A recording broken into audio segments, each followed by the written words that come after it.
여러분, 세계에서 가장 아름다운 동굴의 여왕, 포스톤이나 동굴에 오신 것을 환영합니다. 포스톤이나 동굴은 세계 어디에서도 그 짝을 찾을 수 없을 만큼 매혹적인 곳입니다.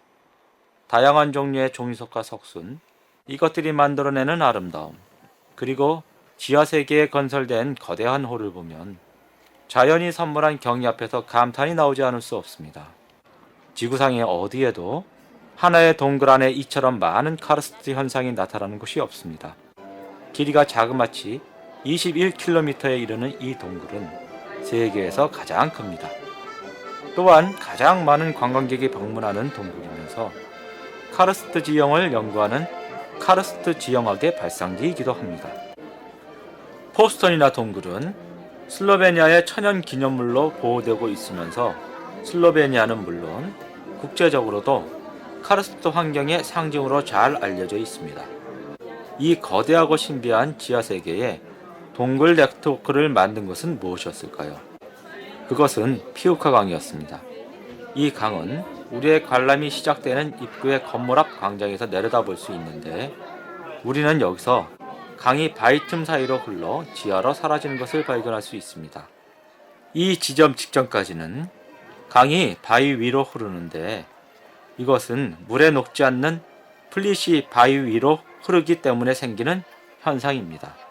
그러나 강이 물에 녹는 석회암에 부딪히게 되면 강의 흐름이 변화하면서 지화로 흘러들어가게 됩니다.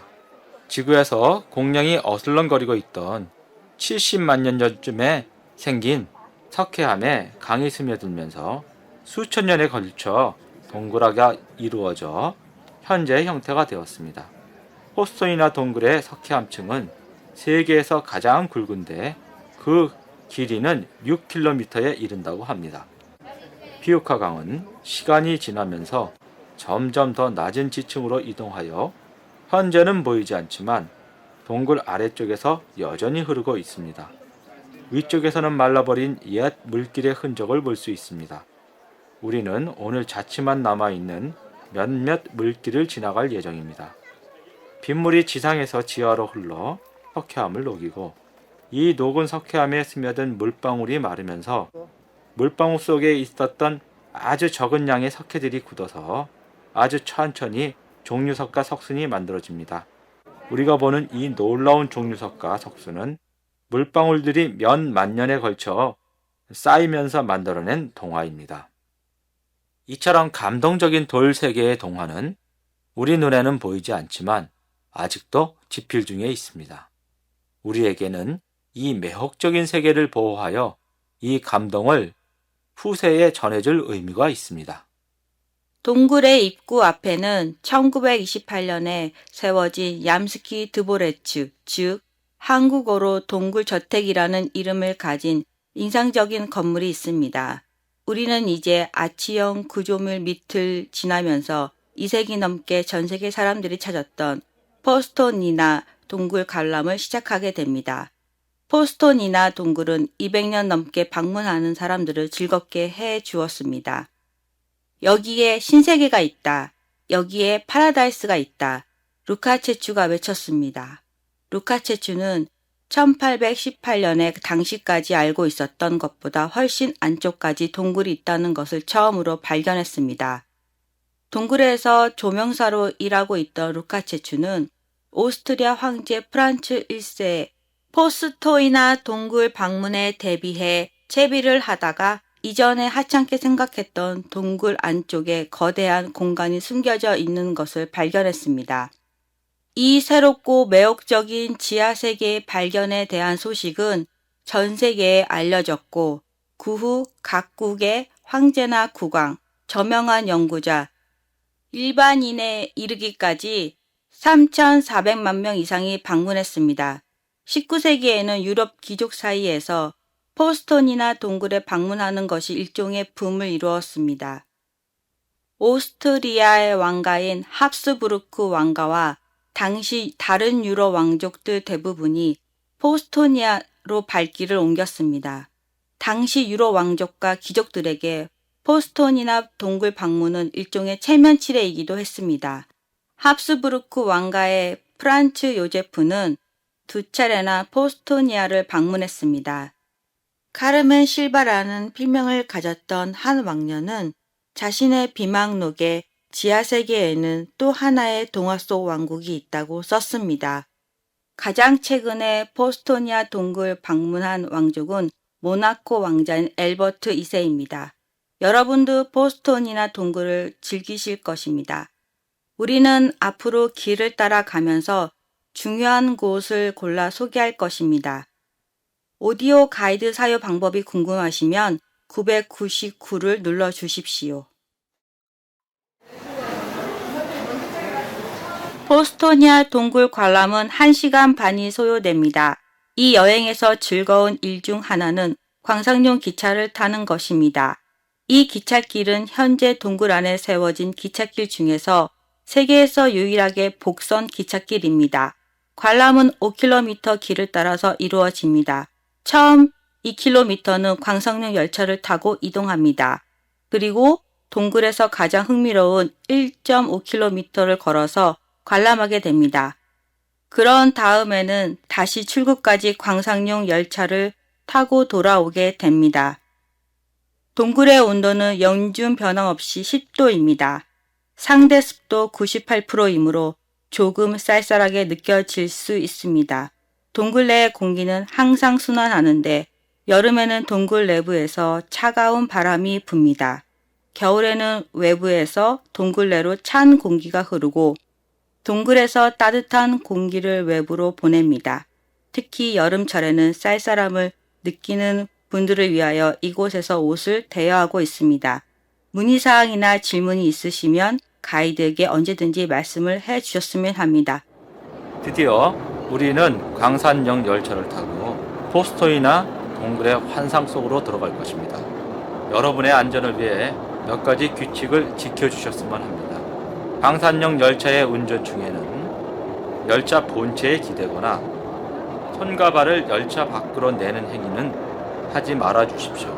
또한 절대로 자리에서 일어서지 말아 주십시오. 부모님께서는 어린이들을 잘 보호해 주십시오. 광산역 열차를 탈 때에는 기차와 홈 사이에 있는 틈을 조심해 주십시오. 동굴 내에서는 반드시 가이드의 지시에 따라 행동해 주십시오. 수천만 년 전부터 존재해온 이 아름다운 동굴에서는 현재도 종류석과 석순이 성장하고 있습니다. 환경 보호를 위해 몇 가지 규칙을 준수해 주셨으면 합니다. 종류석과 석순은 절대로 만지지 마십시오. 관람로에서 벗어나지 마십시오. 쓰레기를 버리지 마십시오. 음식을 드시는 행위도 금지되어 있습니다. 또한 물이나 웅덩이 등에 동전을 던져서도 안 됩니다. 동굴 내에서는 금연입니다. 항상 그룹으로 행동하시고 가이드의 지시에 따라 주십시오. 방문 중에 플래시와 삼각대를 사용하여 사진을 찍는 행위는 금지되어 있습니다. 이러한 사진 촬영은 다른 관람객이나 가이드의 진행에 방해가 될 수 있고 계획대로 관람을 진행하는데 방해가 될 수 있습니다. 그리고 특히 동굴의 식물과 동물에 나쁜 영향을 미칠 수 있다는 점에 유의해 주시기를 바랍니다. 대신 우리 앞에 펼쳐진 아름다운 광경 그대로를 즐기기만 하시면 됩니다. 동굴은 자신들의 모습을 숨기지 않을 것이고 여러분께서는 보시고자 하는 것을 보실 수가 있을 겁니다. 눈을 뜨고 응시하면서 상상력을 발휘하면 훨씬 더 즐기실 수 있으리라고 확신합니다. 이번 관람이 흥미로운 경험이 되기를 빌어마지 않겠습니다. 만약 입장 전에 도입 부분의 설명을 놓치신 분은 노란색 버튼을 누르면 다시 들으실 수 있습니다.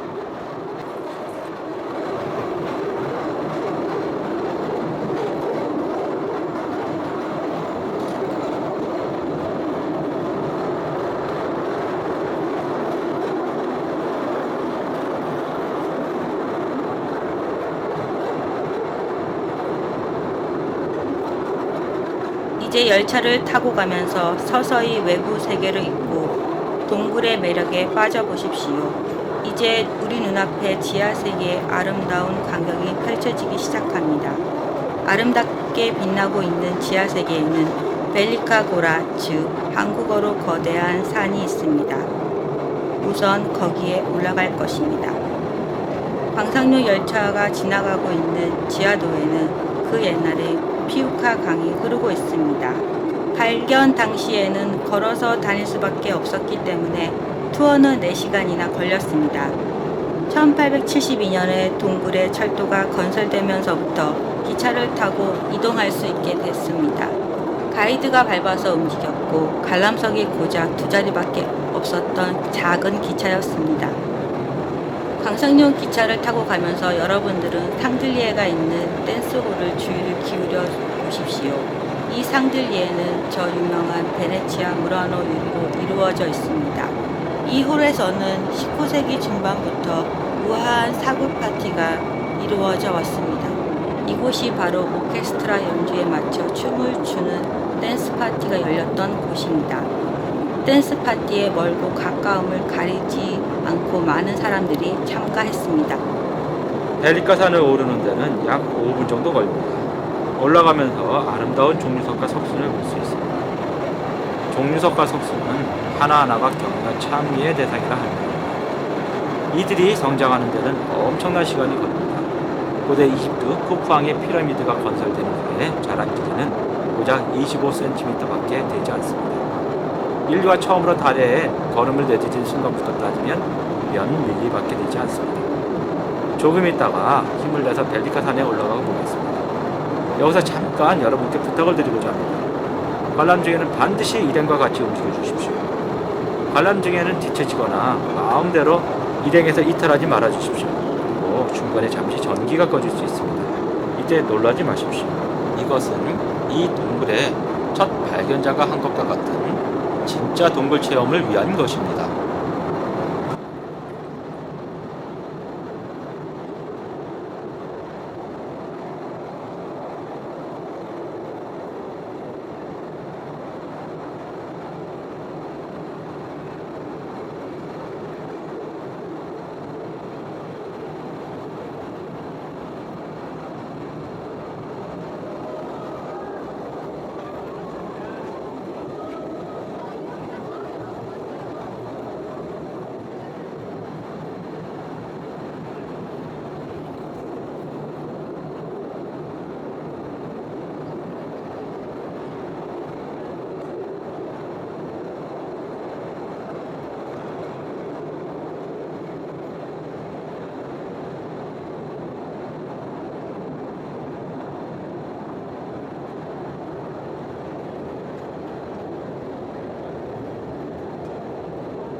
Italiano.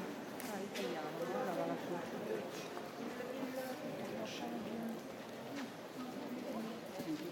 그 초콜릿가 있어요.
Please stick with the group. Okay? Thank you.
그냥 눈으로 보고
이곳에서 가장 높은 석수는 16m나 솟아올라 있기도 합니다.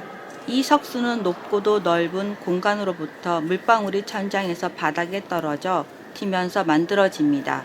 이렇게 하기를 50만 년이 넘게 진행되면서 고층 빌딩 숲을 이루어가고 있습니다.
Yes, just go and stick with the group, please. 벨리카산 앞에 도착했습니다. 이제 우리는 벨리카산의 정상을 향해 올라갈 것입니다. 정상까지 올라가는 길이 비교적 험하니 만약 오르는 것이 힘드시면 여기서 기다리셔도 좋습니다. 기다리실 분은 왼쪽에 있는 관림길에서 기다리시면 됩니다. 산의 정상에 대해 설명을 듣고 싶으시면 번호 6을 눌러주십시오.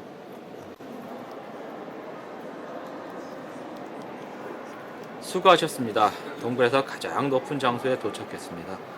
이 벨리카산은 천장 부분이 떨어지면서 생긴 것인데 동굴 입구보다 40m 높은 위치에 있습니다. 현재 볼 수 있는 석회석 천장의 두께는 50m입니다. 그 폭은 놀랍게도 300m가 되는 경우도 있습니다.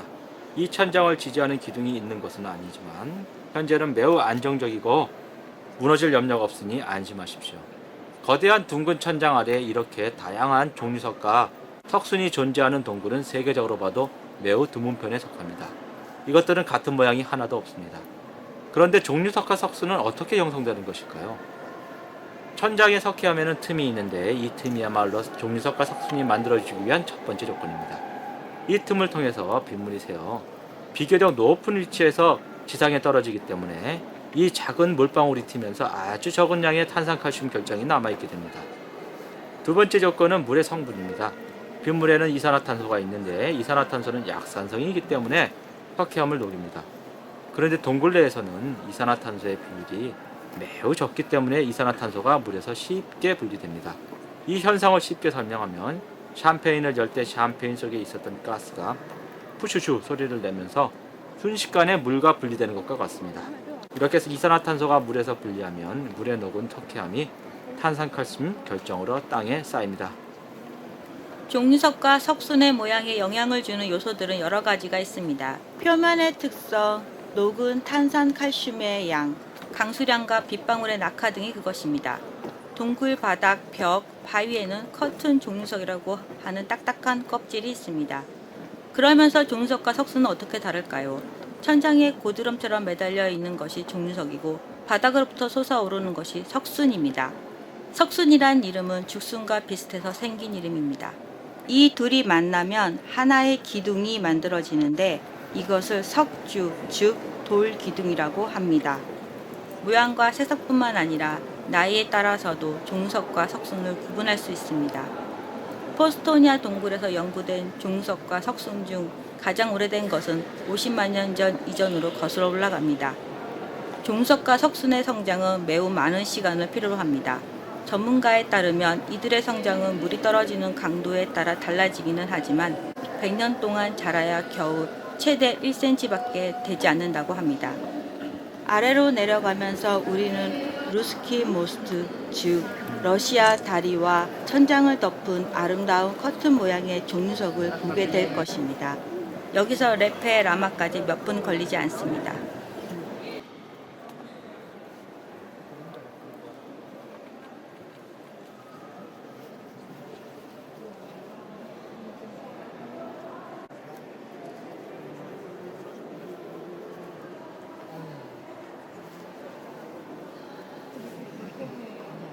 식당에서 보는 여자가 남자가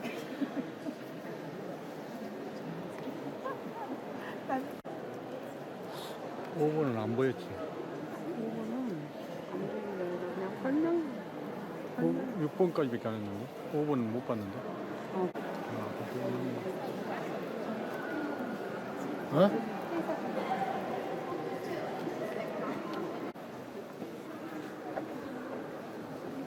저게 5번인가? 저게 뭐지? 5번 했네. 그러니까 여기가 정상이라고 그랬어. 5번인가?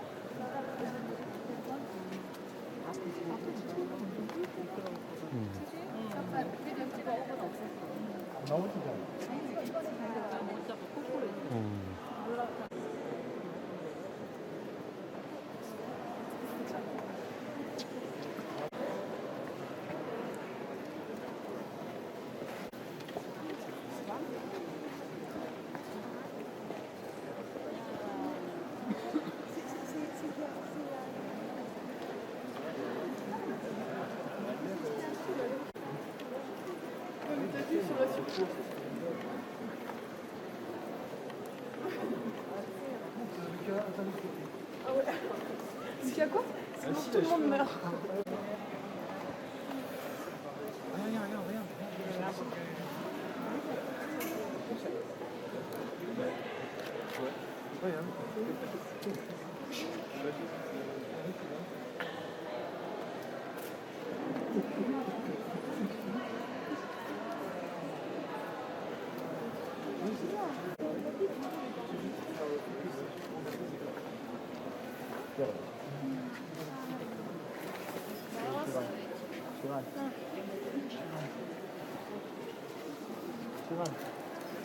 서봐.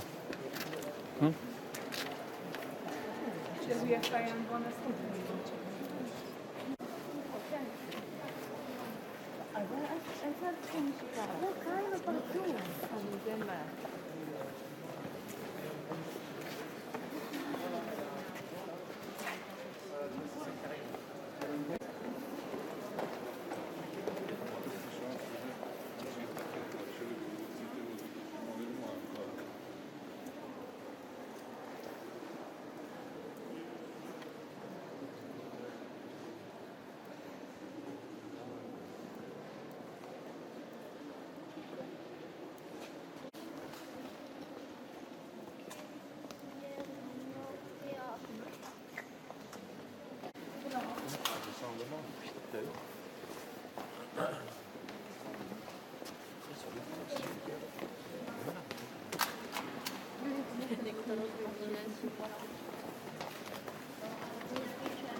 오른쪽으로 고개를 돌리시면 오래된 조명 시스템이 남아있는 것을 보실 수 있습니다. 이 오래된 촛대는 전기가 들어오기 이전에 동굴 안에 불을 밝히기 위해 사용되었던 것입니다. 이만큼 거대한 공간을 비추는데 얼마나 많은 빛이 필요했는지, 또 그것을 준비하는 사람들이 얼마나 많은 일을 했는지 상상해 보십시오. 이 조명 때문에 초기에는 매우 지위가 높고 부자인 사람밖에 올 수 없었습니다.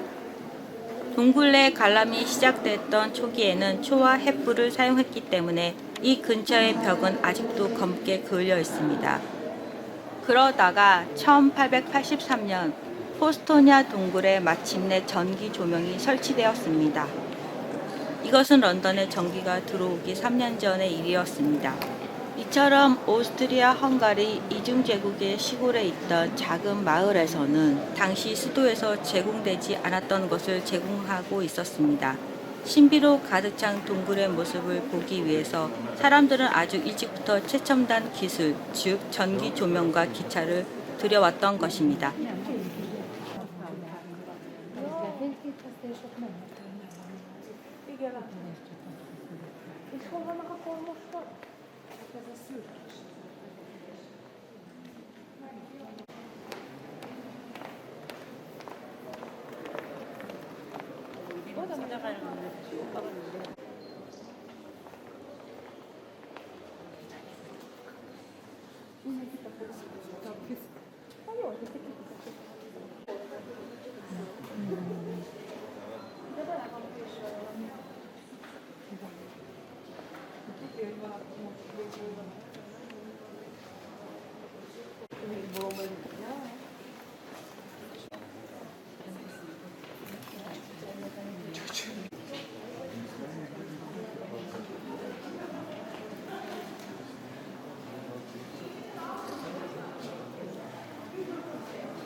그럼 이제 러시아 다리까지 가겠습니다. 러시아 다리를 건너면 바로 레페야마, 즉 아름다운 동굴이 나옵니다.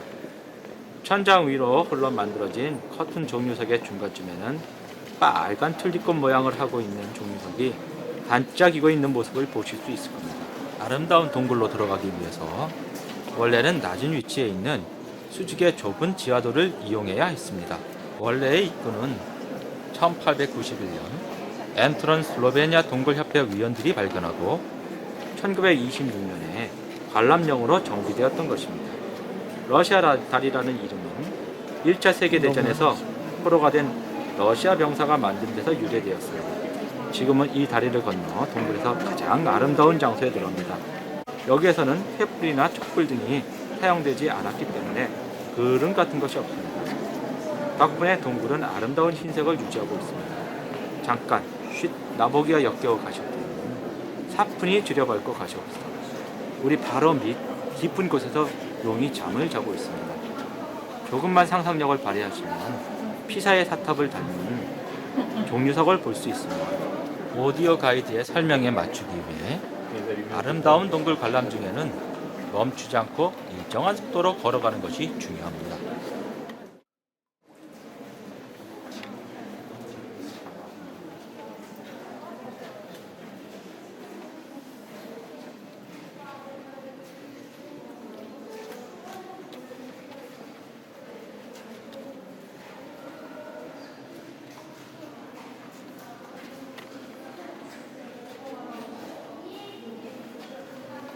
괜찮아. 아, 그러네요, 진짜.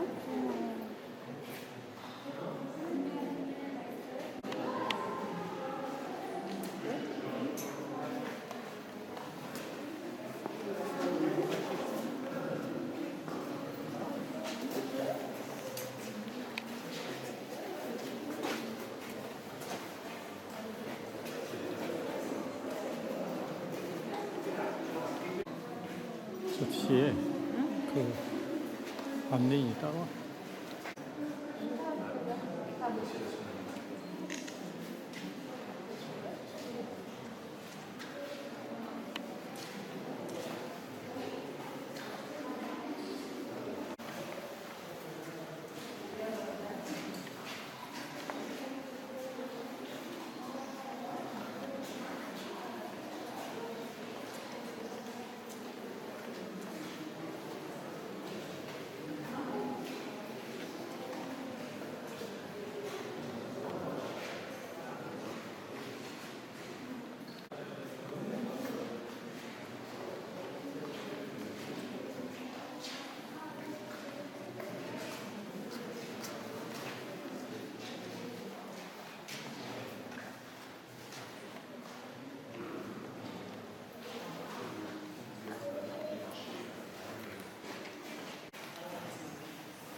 여기는 스파게티 홀입니다. 위를 한번 보십시오. 천장에 하얗고 길쭉한 종석이 많이 내려와 있습니다. 이 모습이 스파게티처럼 보이기 때문에 스파게티 홀이란 이름을 붙였습니다. 이 스파게티처럼 보이는 종석들은 따로 종류관이라고도 하는데 속에 빨대처럼 구멍이 있고 성장이 다른 종석에 비해 매우 느리다는 특징을 가지고 있습니다. 천장에 물방울이 보이십니까? 이 물방울들은 이산화탄소가 가스 형태로 배출되고 분리된 것들입니다. 이제 물방울이 마르면서 물방울 속에 있었던 아주 작은 탄산칼슘 가루들이 천천히 쌓이게 됩니다. 이런 방법으로 시간이 흐르면서 탄산칼슘 가루들이 아주 서서히 쌓이면서 종류관이 태어납니다. 그럼 이제 가장 깨끗한 순백의 홀로 발걸음을 옮겨보겠습니다. 여기는 하얀 종유석으로 밝게 빛나는 것을 볼 수 있는 벨라드보르나, 즉 흰색 홀이라는 뜻을 가지고 있습니다. 이곳에 쌓인 탄산칼슘들에는 실제로도 다른 물질이 섞여 있지 않습니다. 그리고 이 순수성이 우리의 상상을 도와줍니다. 조금만 상상의 나래를 펼치면 다양한 형태, 특히 동물 모양을 닮은 종유석을 많이 볼 수 있습니다. 혹시 몇몇 석순이 쓰러져 있는 모습이 보이십니까? 이것이 한때는 강이 지나던 자리였기 때문에 집안이 약해서 석순이 자라면서 석순의 무게를 견디지 못하고 집안이 붕괴되어 버린 것입니다. 그래서 쓰러지는 것입니다. 또한 물방울에 떨어지는 위치가 변화해서 석순의 무게 중심이 달라져 쓰러지는 경우도 있습니다. 하지만 쓰러지는 것이 끝이 아닙니다. 이 쓰러진 석순을 자세히 살펴보십시오. 이 석순 속에는 벌써 새로운 석순이 자라고 있습니다. 그래서 쓰러지는 것입니다. 또한 물방울에 떨어지는 위치가 변화해서 석순의 무게 중심이 달라져 쓰러지는 경우도 있습니다. 하지만 쓰러지는 것이 끝이 아닙니다. 이 쓰러진 석순을 자세히 살펴보십시오. 이 석순 속에는 벌써 새로운 석순이 자라고 있습니다. 이들 새로운 석순도 다양한 모습을 하고 있습니다. 여기 있는 석순에서는 황새가 긴 부리를 벌리고 있는 것이 보이시는지요? 오랫동안 비가 오지 않을 때 오히려 몇몇 종류석과 석순들은 더 예쁘게 빛을 뽐냅니다. 그 이유는 건조해질수록 탄산칼슘 결정에 존재하고 있는 크리스탈이 더욱 빛을 내기 때문입니다. 그러다가 비가 내리면 다시 빛이 잃게 됩니다. 지금부터는 동굴의 색이 흰색에서 빨간색으로 변할 것입니다.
어르데차 드보르나, 즉 한국어로 빨간색 홀은 이름 그대로 붉은 종유석과 석순으로 채워져 있습니다.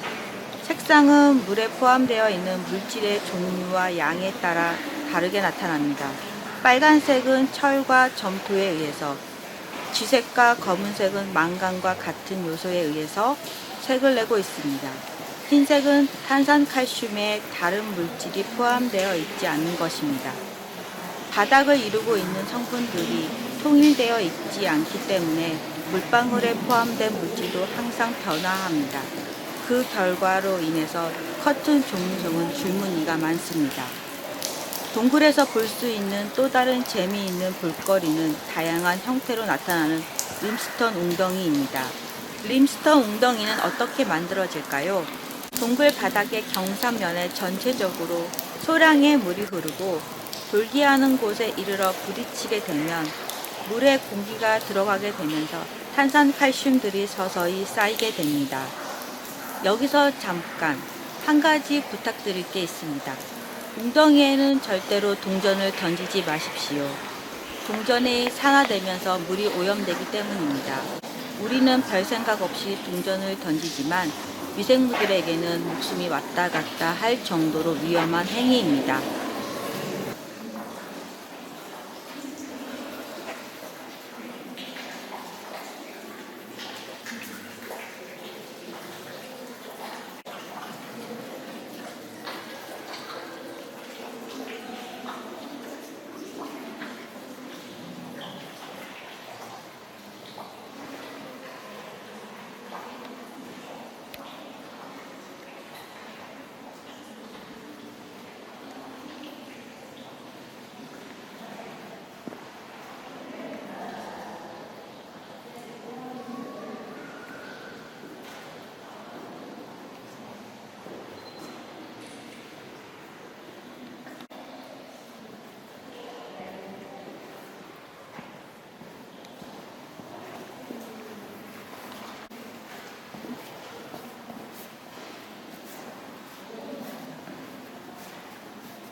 이제 앞으로 나아가 주십시오.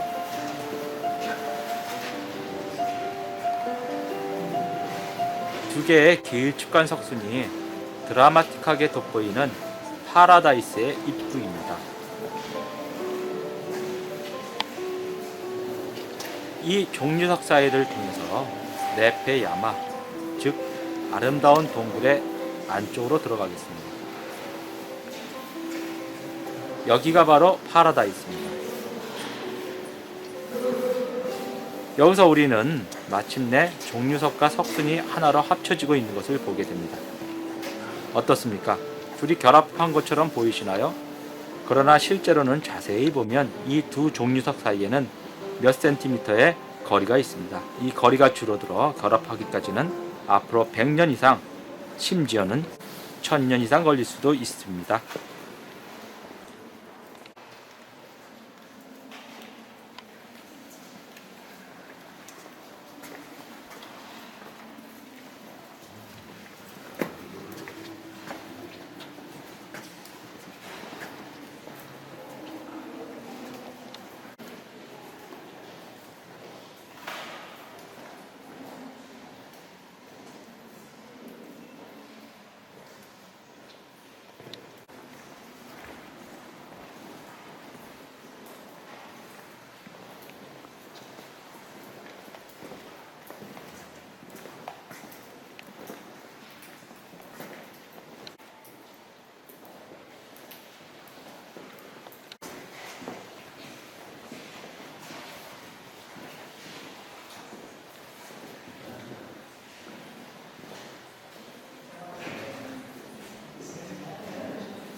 약 100년 전까지는 동굴 내의 관람이 여기서 끝났습니다.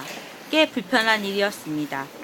동굴 내부에서 되돌아가지 않고 돌아볼 수 있도록 여기에서 가까운 지하도까지 터널을 파고 벨리카 산까지 통하는 길을 만들었습니다. 덕분에 완벽한 순환로가 만들어졌습니다. 이 길을 돌면서 우리는 종석과 석순이 자라서 만나는 과정을 하나의 이야기가 진행되는 것처럼 관찰할 수 있게 되었습니다. 무서워하지 마시고 앞으로 나가십시오. 터널은 지름길이기도 하지만 종류석의 탄생을 가까이에서 볼 수 있다는 점에서 매우 흥미로운 곳이기도 합니다. 터널의 조명 부분에서 종류석 탄생을 볼 수 있습니다. 이 종류석은 절대로 만지지 마십시오. 만지는 순간 종류석이 있으니 끝나버립니다.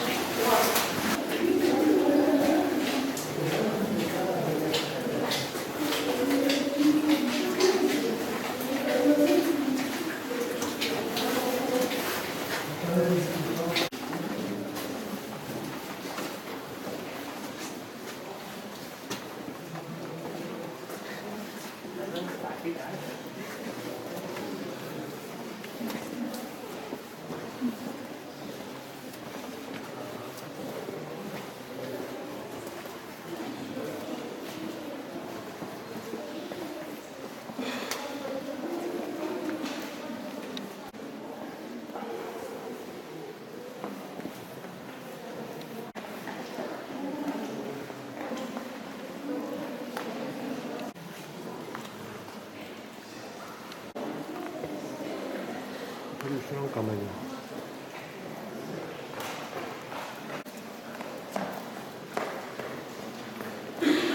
보스턴이나 동굴굴에는 5개의 동굴이 있고 그중 3을 관람하실 수 있습니다. 이 동굴내를 흐르는 피우카강은 자연이 만들어낸 것이지만 20세기 1차 세계대전 중에 만들어진 지하도는 인공적인 것입니다. 2차 세계대전 때 동굴의 입구 부근에 거대한 석유 미축 창고가 있었습니다. 슬로베니아 빨치산들은 인공적인 지하도를 지나 동굴 안쪽 석유가 있는 지점까지 어렵게 도착했습니다. 지금도 지하도를 드나드는 문이 바위벽에 있는 것을 볼 수 있습니다. 빨치산 세력이 석유에 불을 붙인 결과 약 100개의 톤이 대략 일주일 동안 쉬지 않고 불에 탔습니다. 돌아가는 기차를 타고 출구 부근에 도달하면 검은 거름을 가진 종류석을 볼 수 있는데 이것은 당시의 흔적입니다. 닫힌 지하도는 치르나 야마, 즉 한국어로 검은색 동굴과 피우카 야마, 즉 한국어로 웅덩이 동굴을 향해 있습니다. 이 두 종류 동굴들은 흐르는 돌과 떨어지는 돌들로 아름답게 장식되어 있습니다. 이 동굴들은 따로 입구가 있고 관람은 그곳에서 시작합니다. 이들 종류 동굴에서는 소그룹용 어드벤처 관람을 실시하고 있습니다. 사전 예약이 반드시 필요합니다. 이제부터는 서서히 천장이 낮아집니다. 머리들 조심해 주십시오. 이제는 최근 생긴 지하도를 지나 동굴에서 가장 고도가 낮은 곳으로 향합니다.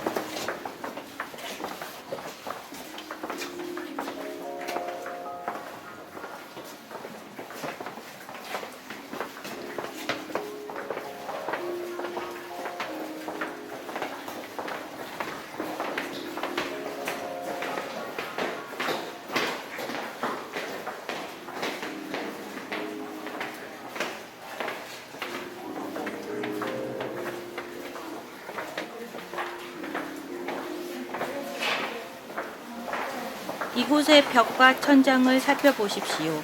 바위가 서서히 말라가고 있습니다. 흰색 탄산칼슘과 함께 검은 것들이 보입니다. 그것은 처트라고 부르는 결이 고운 부싯돌입니다.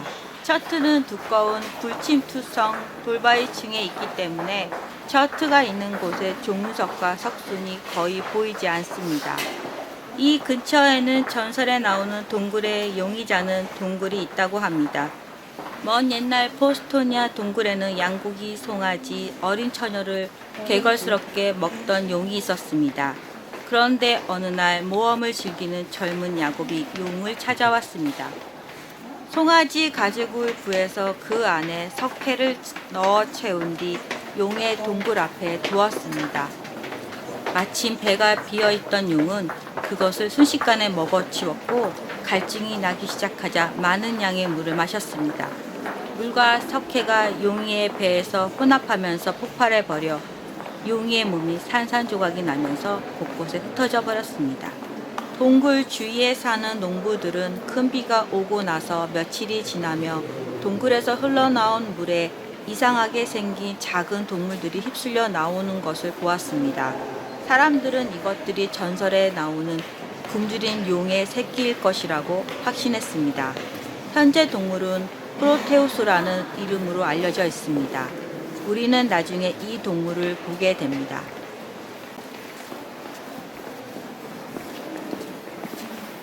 우리는 지금 지상보다 120m 낮은 위치에 있습니다. 왼쪽에 있는 동굴의 천장을 한 개의 길쭉한 기둥이 지탱하고 있습니다. 이 기둥이 동굴 전체의 무게를 지탱하고 있는 것처럼 보입니다. 여기는 동굴에서 가장 낮은 위치일 뿐 아니라 가장 음향 효과가 큰 장소이기도 합니다. 크리스마스가 되면 예수 탄신일의 모습을 재현하는 극이 열립니다. 합창단의 순수한 목소리가 종교적 장면을 보러 온 관람객들과 함께하고 있습니다.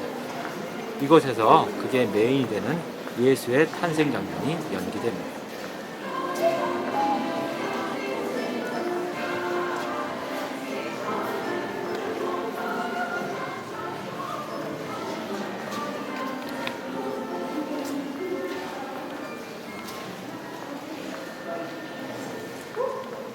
천장에 있는 스파게티의 주의를 기울여 살펴보시겠습니까?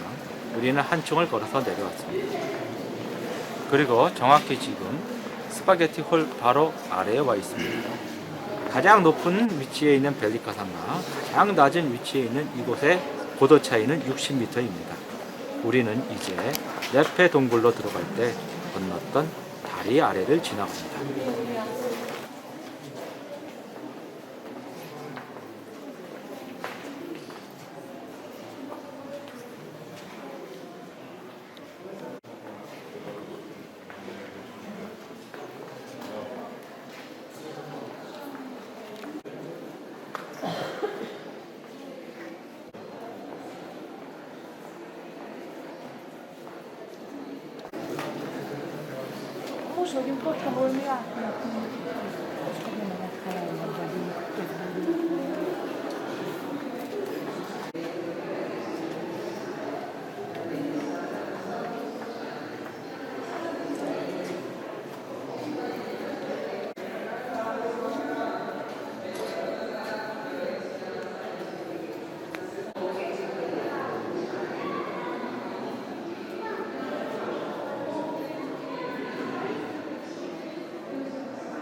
경사진 벽 아래 부분에는 뒤틀린 모양의 특이한 커튼 종류석이 치마를 두르고 있는 것을 볼 수 있습니다. 이것들은 강이 흐르는 낮은 곳에서부터 끊임없이 바람이 불어와 소용돌이 치면서 벽에 부딪혀 생긴 것입니다. 얇은 투명 커튼은 물방울이 경사진 바위와 천장을 천천히 미끄러지듯 흐르면서 바닥에 닿지 않을 때 만들어집니다. 탄산칼슘이 가는 선처럼 쌓이면서 점차 커튼 모양처럼 변해갑니다. 지금부터 폭이 넓어지는 것을 볼 수 있습니다.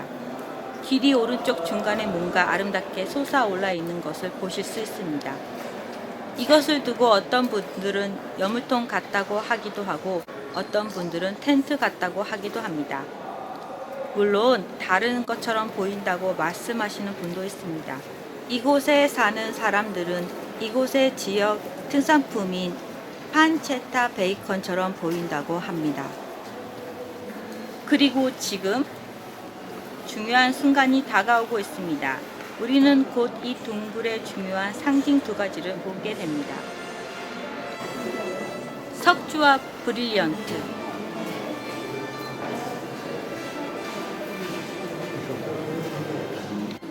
왼쪽에는 특별히 아름다운 석회 돌기둥이 있습니다.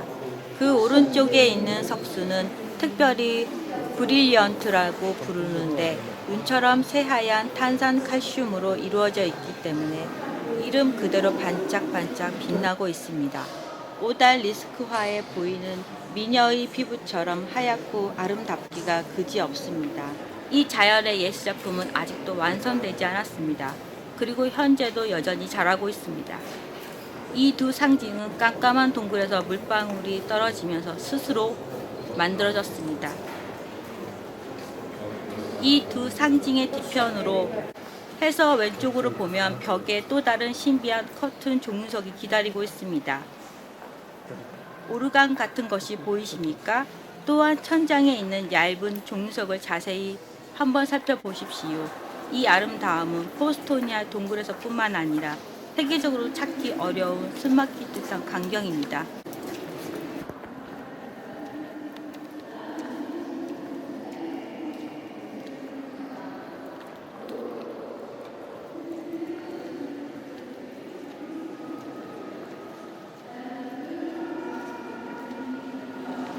앞으로 몇 발자국을 나아가 보십시오. 왼쪽으로 큰 낙타가 보일 겁니다. 이것을 보면서 앞으로 가겠습니다. 동굴에 사는 동물을 연구하는 동물 생물학이 포스토인이나 동굴에서 시작되었습니다. 1831년 이전에는 동굴에 생물이 없다고 생각하고 있었습니다. 그러나 루카체츠가 목이 긴 작은 딱정벌레를 발견했습니다. 이 발견 이후로 수많은 생물학자들이 멀리서도 포스토인이나 동굴을 찾아오게 되었습니다. 오늘날까지 동굴에서 발견된 동물 중에서 1년 내내 서식하고 있는 것들은 약 100종류에 이릅니다. 잠깐씩이라도 머무는 것을 포함하면 150종류가 됩니다. 이 기록은 세계의 동굴 중에서 최고입니다. 이것은 포스토인이나 동굴에서 동물 보호가 얼마나 잘 이루어지고 있는지를 잘 보여줍니다. 동굴 내에 있는 생물 중에서 가장 유명한 것은 프로테우스라고 하는 양소리입니다. 이것은 슬로베니아어로는 슬로베시카 루비차라고 하는데 한국어로는 인간 물고기 정도로 옮길 수 있습니다. 실제로는 인간 도마뱀이라고 하는 것이 좋을지도 모르겠습니다. 이제 우리는 이 살아있는 화석을 볼 수 있습니다. 여러분 앞에 있는 수조에 있습니다. 스코폴리라는 이탈리아인이 이 동물을 처음 발견했습니다. 1768년에 비엔나 의사인 라우렌티가 상세히 기록하면서 프로테우스 안구이누스라는 이름을 주었습니다. 프로테우스의 피부는 빛에 민감하고 투명하여 백인의 피부처럼 보입니다. 이 때문에 이 지방 사람들이 인간 물고기라고 불렀습니다. 이 프로테우스는 완전히 빛이 없는 환경에서 살 수 있도록 잘 진화된 양소리입니다. 눈이 태화되어 보이지 않고 피부 색소가 없습니다. 그러나 후각, 촉각과 귀 안쪽은 매우 잘 발달되어 있습니다. 일생을 물에서 보내지만 물 없이 몇 달 동안을 살아도 끄떡없습니다. 바깥 아가미와 피부를 통해서 호흡을 하고 안전치 않은 화파를 가지고 있습니다. 먹이로는 가재, 지렁이, 달팽이 등 동굴에 있는 작은 생물을 먹고 삽니다. 먹을 것 없이도 몇 년을 살 수 있다고 합니다. 알을 통해서 번식하고 수명은 100년입니다. 인간 물고기를 비롯해서 다른 동굴 생물들은 프로테우스 사육장에서 자세히 관찰할 수 있습니다. 프로테우스 사육장은 동굴의 입구에서 불과 50m 거리에 있습니다. 지금 우리가 있는 곳은 포스톤이나 동굴에서 가장 큰 홀인데 천장까지 높이는 약 40m가 됩니다. 여기는 콘서트 홀이라고 불리는 곳입니다. 만약 올빼미가 울면 6초 후에 메아리가 들립니다. 이 콘서트 홀은 10,000명을 수용할 수 있습니다. 이 홀 이름에서 알 수 있듯이 매년 여러 차례 축하 행사와 수준 높은 콘서트가 개최됩니다. 1930년에 밀라노에서 가장 유명한 오페라 하우스 합창단인 라스칼라가 여기서 콘서트를 열었습니다. 최근에는 호주 원주민이 멋진 연주를 선보였습니다. 포스토니아 동굴에서 앞으로도 멋진 콘서트가 계속 이어질 것입니다. 이 큰 홀의 한쪽에는 기념품 가게와 우체국이 있습니다. 이 우체국은 1899년에 세워졌습니다. 지하에 있는 것으로는 가장 오래된 것입니다.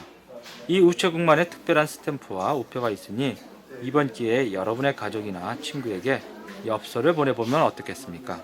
이 지하세계의 엽서는 정말 특별합니다. 1989년에 처음으로 슬로베니아에서 만들어진 엽서의 그림에도 포스토인이나 동굴을 새겨 넣었다고 합니다. 기념품 가게에는 많은 물건이 준비되어 있습니다. 포스토인이나 동굴과 그 주변에 대한 책이나 가이드, DVD 등도 구입할 수 있습니다. 또한 포스토인이나 동굴 200년의 역사를 소개하는 전시 패널도 있습니다. 광산역 열차 출발 시간까지는 아직 충분한 시간이 있으니 잠깐 둘러보시는 것도 괜찮습니다. 여러분이 광산역 열차에 늦지 않도록 가이드가 안내해 드릴 겁니다. 궁금한 게 있으시면 언제든지 문의해 주십시오.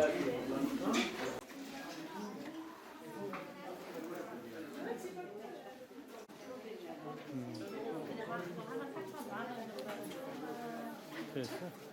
살라고 사.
이제 출구를 향해 갑니다. 터널을 통과해서 오른쪽을 보면 또한 재미있는 종류석을 볼 수 있으니 기대해 주십시오.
먼저 보이는 것은 쓰러져 있는 종류석 중에서 가장 큰 것입니다. 어떤 것은 둘레가 4m를 넘는 것도 있습니다. 지하도는 앞으로 다시 넓어집니다. 왼쪽으로는 2개의 돌기둥이 있고 그 앞에는 난장이가 웅크리고 있습니다. 이 난장이는 동굴의 진주를 지키는 것으로 알려져 있습니다. 이 진주는 동굴 트레킹 탐험에 참여하시면 보실 수 있습니다. 이 진주들은 모래로 덮여 있는 길에 있습니다. 좀 더 가서 왼쪽으로 고개를 돌리면 또 좋은 동굴 커튼을 보실 수 있습니다. 그 아름다움과 완벽성은 가히 이루 말하기 힘들 정도입니다. 댄스홀을 통과하면서 동굴의 역사와 저명한 방문자들을 기억하는 것은 당연한 일입니다. 오스트리아 황제 프란츠 요제프 1세는 보스토니아 동굴에 2번 방문했습니다. 첫 방문은 1857년으로 비엔나와 트리에스테 사이에 철도 개통식 때였습니다. 이때 시시라는 애칭으로 유명한 엘리자베스 황비가 포스토니나를 방문하는 일 때문에 마을이 통제 불능에 빠졌습니다. 누구나 참여하고 싶었기 때문입니다. 사람들은 16,000개나 되는 횃불, 초, 오일, 램프 등으로 동굴을 환하게 밝혔고 황제 부부가 걷는 길은 곱고 하얀 모래로 뒤덮였습니다. 음악도 연주되었습니다. 이때 황제 부부가 받은 기념품은 무엇이겠습니까? 상자에 들어있던 것은 동굴의 생물이었습니다. 상자 안에는 4마리 딱정벌레, 메뚜기, 전갈, 물벼룩, 눈, 노래기가 들어있었습니다. 황제 부부의 방문 전에 폭우가 내려서 동굴의 물을 물통으로 퍼냈던 일은 기억에서 거의 사라졌습니다. 황제 부부가 방문했을 때 무엇을 먹었는지도 자세한 기록이 남아있지 않습니다. 그러나 이 부부가 2번째 방문 때 황제 팬케이크를 먹은 것은 기록에 남아있습니다. 이 팬케이크는 지금도 입구에 있는 식당에서 먹을 수 있습니다. 동굴에는 현재는 멸종되어 없지만 선사시대에 살았던 동물들의 화석이 있습니다. 동굴곰, 동굴사자, 동굴 하이에나 등이 발견되고 있습니다.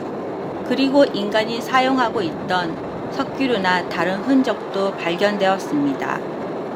우리 조상이 동굴사자와 싸우고 있는 모습을 상상해 보십시오. 승리자는 밤을 따뜻하게 지낼 수 있는 동굴과 패배한 상대편을 가져갔을 것입니다. 이제는 이러한 장면들을 발견된 유적 바탕으로 최첨단 기술로 살린 호모게아라는 전시에서 곧 볼 수 있습니다. 서서히 우리의 관람이 끝나가고 있습니다. 광석역 열차에서 보이는 아름다운 동굴을 마지막 순간까지 즐기시길 바랍니다.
홀에 도착했습니다.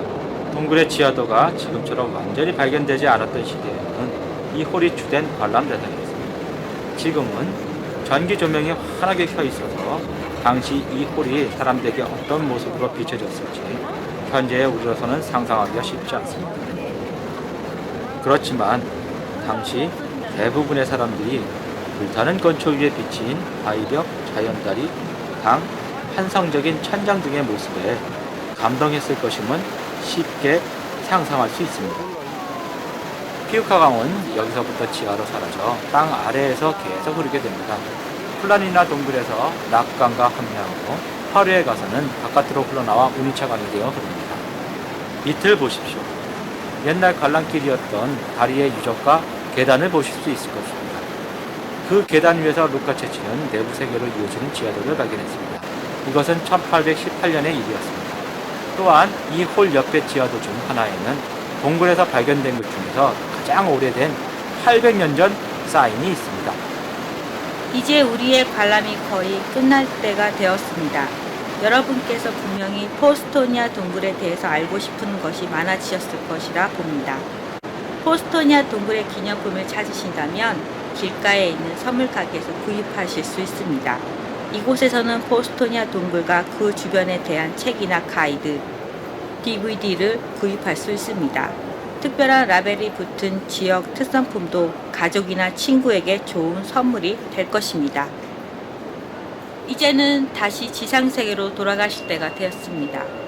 모드리안 방앗간으로 발길을 옮겨 이곳 카르스트 지역에 나온 유명한 카르스트 판첸타, 카르스트 햄, 테랄 와인 등을 즐기실 것도 권하고 싶습니다. 프레드 야마츠, 한국어로 동굴 아래라는 의미를 가졌던 곳에서 에라스무스라는 도둑과 기사의 두 얼굴을 가지고 있던 포스토이나의 로빈 후드가 살고 있었습니다. 그는 성이 적에게 포위되어 있을 때여도 파티를 즐기던 호탕한 사나이였습니다. 한번 여기에서 9km 떨어진 절경으로 유명한 프레드 얌스키 성, 즉 한국어로 동굴 아래 성까지 발길을 옮겨 보십시오. 이제까지 여러분께서 보신 성 중 가장 아름다운 성이 될 것입니다.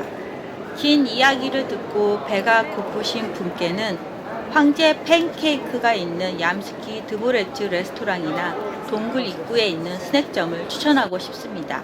포스토니아 동굴을 방문해 주셔서 감사합니다. 여러분의 기억에 오래 남아있기를 바라겠습니다. 그리고 다시 한번 방문해 주시기를 기다리고 있습니다. 오디오 가이드는 출구 앞에서 직원에게 건네주십시오.